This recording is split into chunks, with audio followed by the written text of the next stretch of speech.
Assalamualaikum warahmatullahi wabarakatuh. Apa kabar sobat-sobat semuanya? Oke, kita lanjutkan saja ceritanya sambil mengikuti jalan-jalan. Bab 127 Pikiran Maryam. Suasana di ruangan itu jelas salah. Henry duduk di kursi dan hanya bisa linglung, tidak tahu harus berbuat apa. Henry, Anda sekarang adalah manajer Departemen Penelitian Pengobatan Tradisional Jawa. Saya memberi Anda waktu 7 hari untuk mendirikan departemen tersebut, membuat rencana yang layak, mempercepat kontak dengan Nancy Group, dan menandatangani perjanjian kerjasama sesegera mungkin. Mungkin, Maryam melihat Henry duduk di kursi.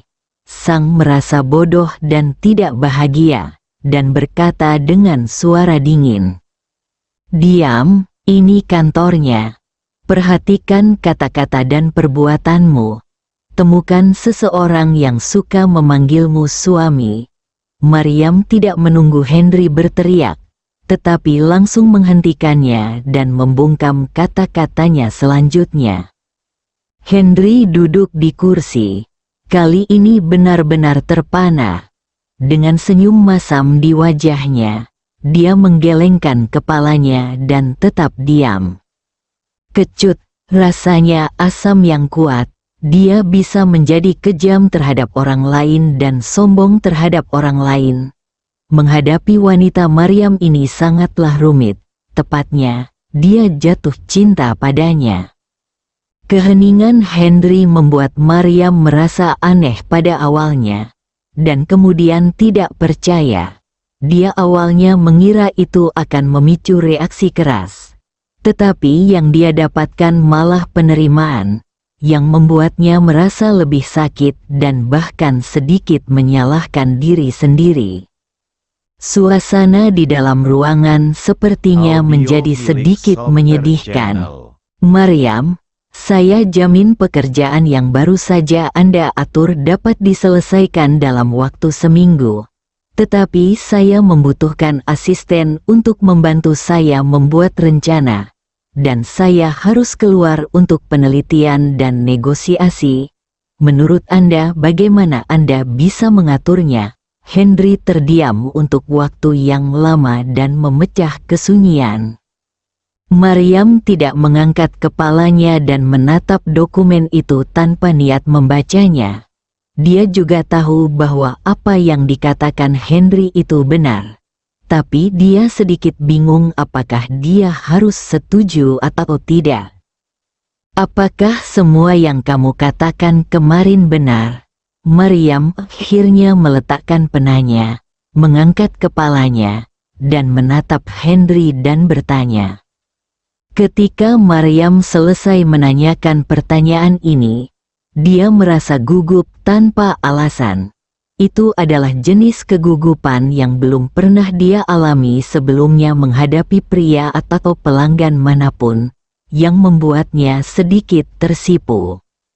Henry mengangkat kepalanya dan menatap Maryam dengan senyuman lembut. Maryam bertemu dengan tatapan Henry dan tidak mengelak. Ini adalah pertama kalinya sejak keduanya bertemu mereka saling memandang dengan mata seperti itu. "Sayang, percayalah, bahkan kamu dan aku belum melakukan apapun. Jadi apa yang akan dilakukan wanita lain?" Henry bertanya dengan terus terang dan tulus. Wajah Maryam menjadi lebih merah, tetapi hatinya relatif bahagia. Terutama kata-kata Henry bahwa dia tidak pernah melakukan apapun, yang menunjukkan posisinya di dalam hatinya. "Siapa yang lebih cantik, aku atau Yanti?" Maryam menanyakan pertanyaan ini. Senyuman di wajah Henry menjadi lebih cerah. "Kamu istriku?" Omong kosong, Maryam memelototi Henry dan berkata dengan marah. "Sejujurnya, semuanya indah. Kamu seperti bunga teratai yang muncul dari lumpur tetapi tidak ternoda. Kamu penuh kesucian dan sangat mengagumkan. Dia seperti bunga mawar yang mekar, memikat dan menarik, tetapi penuh duri. Henry berkata sambil tersenyum. Evaluasi dan perasaan paling benar di hatinya. Setelah mendengar evaluasi ini, Maryam meletakkan penanya, duduk tegak, dan menatap Henry. Dia tiba-tiba merasa santai, atau tepatnya, sangat bahagia. Pesona Yanti lebih unggul dari miliknya. Pesona ini dipicu oleh usia seorang wanita. Maryam mengetahuinya dengan sangat baik, dan komentar Henry bahkan lebih tajam dan akurat. Jika dia terus merayumu seperti yang dia lakukan kemarin, bisakah kamu menahannya? Maryam terus bertanya. Apakah menurutmu dia punya kesempatan untuk berdiri di depanku dengan mengenakan celana dalam? Henry bertanya dengan seringai di wajahnya. Brengsek, Maryam mengutuk ringan dan melemparkan pena ke Henry. Henry mengulurkan tangan kanannya, mencubitnya dengan ibu jari dan jari telunjuk, menoleh ke arah Maryam dan berkata, "Sayang, menurutmu tanganku terlatih dengan baik?" Maryam segera mengerti apa yang dimaksud Henry dan mengutuk lagi. "Terima kasih, istriku, atas izinmu, aku pergi." Henry tidak pernah menyukai kata "pergi" seperti yang dia lakukan hari ini. "Hei, kamu!" Maryam tiba-tiba menyadari bahwa dia telah melakukan kesalahan dan memberi Henry kesempatan untuk mengubah kata-katanya.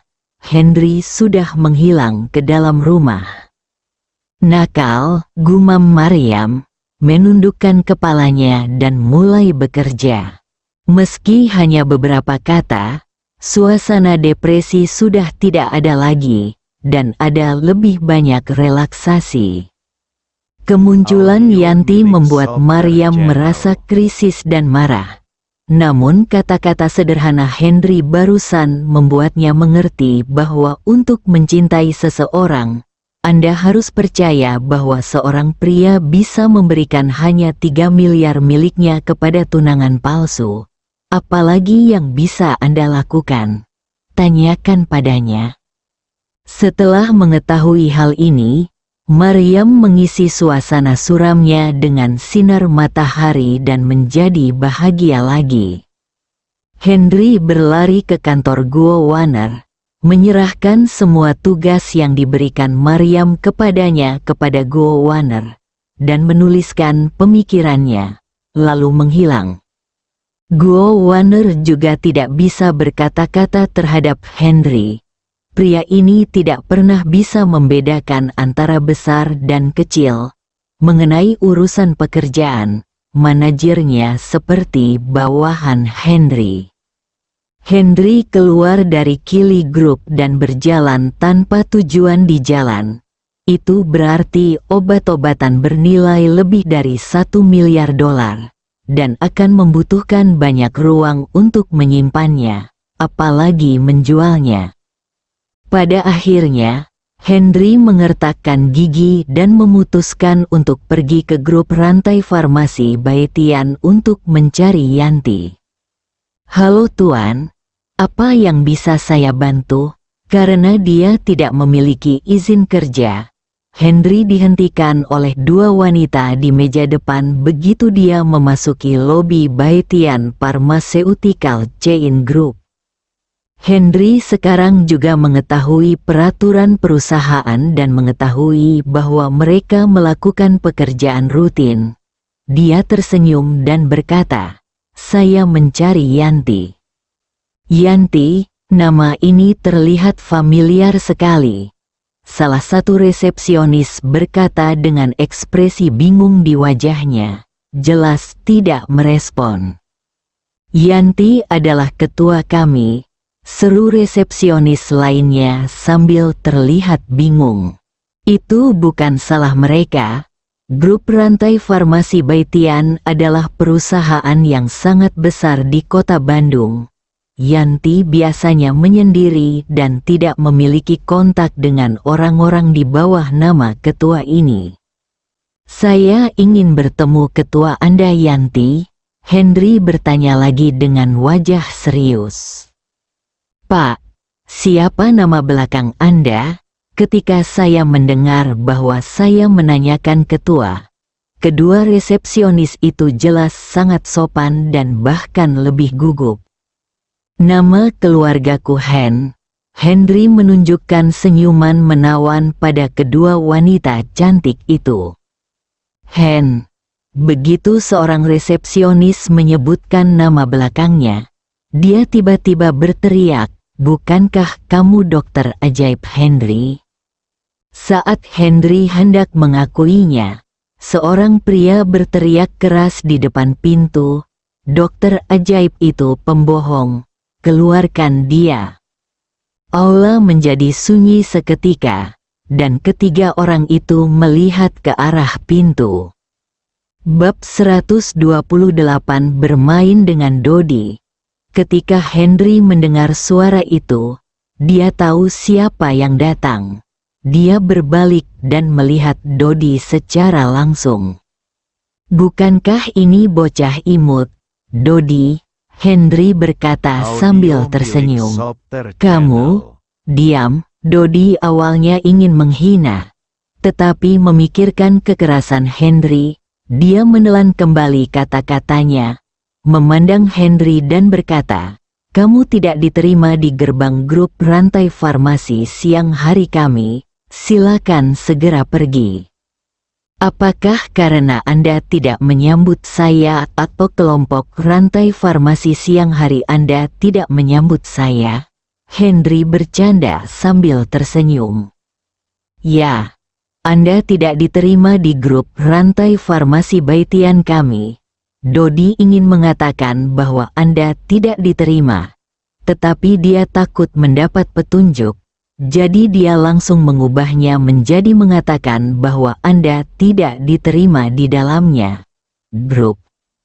Ketika Henry mendengar ini, dia tahu bahwa Dodi sedang membalas dendam pribadinya.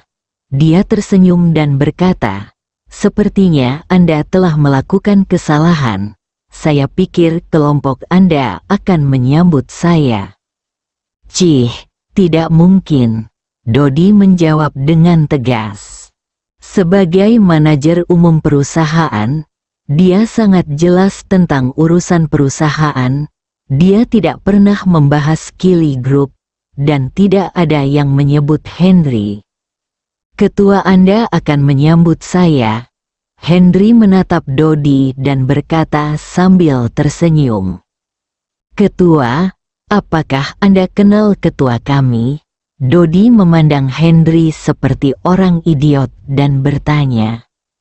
"Yanti, tentu saja aku mengenalmu." Henry juga memandang Dodi seolah-olah dia idiot, tapi dia melihat sosok dari sudut matanya, dan senyuman di wajahnya menjadi lebih lebar. "Tiupan, teruslah tiup. Yanti adalah pimpinan perusahaan. Siapa di luar yang tidak tahu?" Dodi sangat yakin bahwa Henry berbohong, pembohong total. Sama seperti dia menipu semua orang hari itu, bermain pembohong adalah yang paling otentik, terbaik. "Saya sangat akrab dengan ketua, Tuan Bai," kata Henry dengan tulus. Hahaha, seberapa familiar kamu?" Dodi sepertinya tertarik dan bertanya dengan bercanda. Henry juga menjadi tertarik, karena seseorang ingin menjadi bodoh.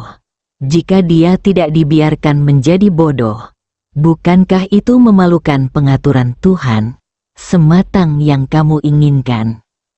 Setelah Henry selesai berbicara, jejak ambiguitas muncul di matanya, yang sepertinya memiliki arti lain. "Anda tidak akan mengatakan bahwa Tuan Bai kami adalah wanita Anda, kan?" Dodi tidak tahu apakah dia telah menggunakan ekstasi atau benar-benar marah pada Henry, Dia bahkan bertengkar dengan Henry, dan kemudian bertanya, "Bagaimana menurutmu?" Henry bertanya balik. "Aku bilang kamu sedang membual," kata Dodi sambil tersenyum liar. "Saya sangat akrab dengan ketua Anda. Bahkan sampai pada titik di mana saya sangat akrab."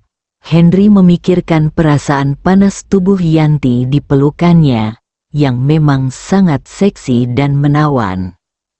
"Anda sebenarnya mengatakan bahwa Anda mengenal ketua sejauh itu? Mari kita lihat bagaimana saya dapat mengekspos Anda. Apakah kamu tahu ukuran ketua kita?" Dodi bertanya dengan bangga. "Bagaimana menurutmu?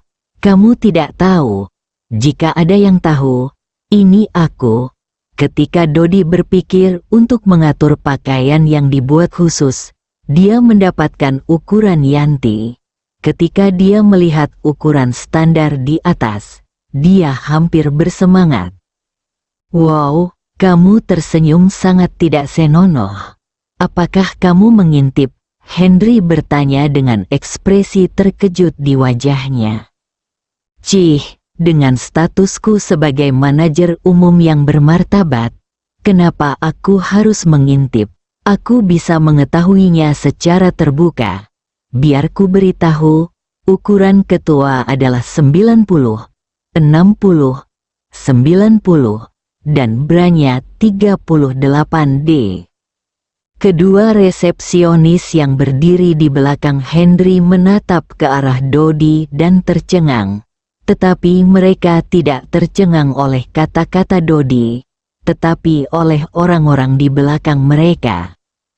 "Dodi, aku melihat aulamu gelap dan ada pertanda buruk di kepalamu," kata Henry sambil tersenyum. "Henry, Anda mendengar bahwa ketua kita adalah 38D dan memikirkannya, kan? Izinkan saya memberitahu Anda. Meskipun ketua kita tidak membutuhkan bra, ini bukan giliran Anda." Tidak bisa menahan tawa. Henry memandang Dodi seolah-olah dia orang bodoh, menggelengkan kepalanya dan berkata, "Kamu benar-benar mempunyai pertanda buruk di kepalamu, tetapi bra ketuamu bukanlah giliranmu." Dodi sangat marah dengan kata-kata Henry. "Henry, biar ku beritahu, kamu pasti tidak akan mendapatkan bra ketua kami. Aku."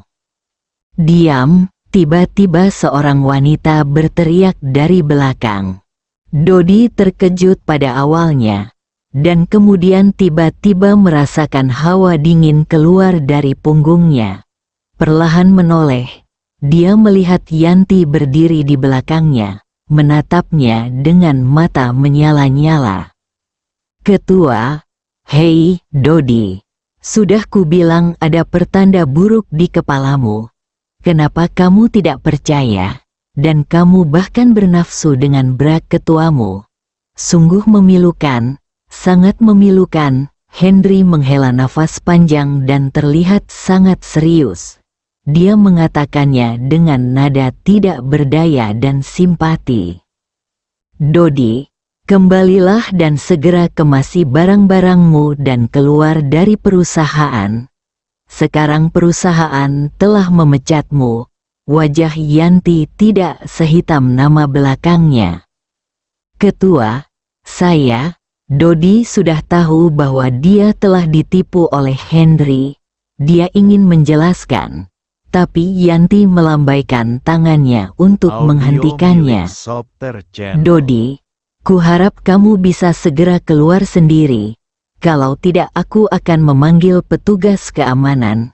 Melihat Dodi menolak pergi, Yanti sangat marah dan berkata dengan keras. Dodi tidak dapat menerima pemikiran bahwa dia adalah manajer umum, tetapi diejek oleh Henry dan dipecat oleh Yanti. Yanti melihat kedua meja depan dan berkata, "Segera hubungi keamanan." Melihat ketuanya serius, Kedua wanita itu tidak berani menunggu lebih lama lagi. Mereka segera mengangkat telepon di atas meja dan mulai menelepon. Begitu Dodi tampak benar. Dia merasa takut pada saat itu. Dia berlutut di depan Yanti, menepuk mulutnya, dan memohon, "Dokter Yanti, saya salah. Beri saya kesempatan lagi." Untuk mempertahankan posisinya sebagai manajer umum, Dodi tidak lagi peduli dengan muka dan rasa malu. Jadi dia langsung berlutut dan mulai memohon. "Dodi, apakah kamu sangat suka berlutut di depan wanita? Terakhir kali aku ingat kamu berlutut di depan istriku Maryam untuk meminta maaf. Dan kamu juga berlutut di depanku dan menamparkan mulutmu karena menyebut dirimu cantik. Nak, kenapa kamu berlutut di depan ketuamu lagi hari ini? Apakah kamu di sini? Hei, apakah kamu masih laki-laki?" Wajah Henry penuh kebanggaan, dan dia bahkan tampak seperti penjahat.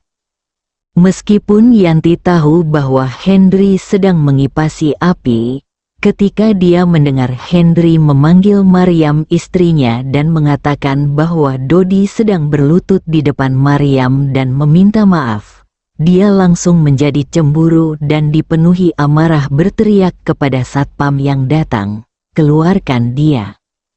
Ya, ketua, melihat Yanti memberi perintah, dia menjadi sangat marah.